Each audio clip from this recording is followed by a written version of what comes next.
I'm Richard Roeper. Coming up next, Jeremy Renner is a crusading reporter who finds himself becoming the story. It's my review of Kill the Messenger right now.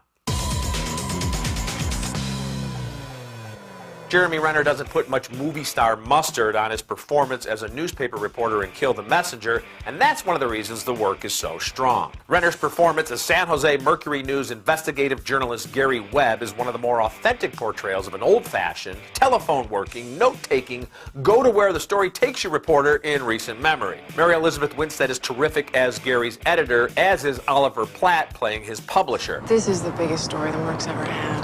That's what worries me. A lot of blind spots, you know. We don't know Washington. We don't do international. We do now. Oh, we do we? How many CIA sources do you have? None yet. Get one. In the mid-1990s, Webb was the lead investigative journalist at the Mercury News. It was a paper that really wasn't much concerned with national or international events until Webb was handed the lead of a lifetime. It was an accidentally leaked grand jury transcript that seemed to indicate the CIA was aligned with Nicaraguan rebels that were raising hundreds of millions of dollars by bringing drugs into the United States. And Andy Garcia has a juicy cameo as an imprisoned drug lord. And then you will be faced with the most important decision of your life. Oh, yeah? What's that? Deciding whether to share it or not.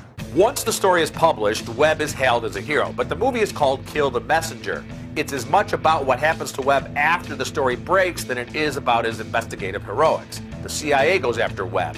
Other media outlets parse every claim in his story. He's the recipient of vague and not so vague threats from various operatives. What you want to say happened never happened. Then why am I here?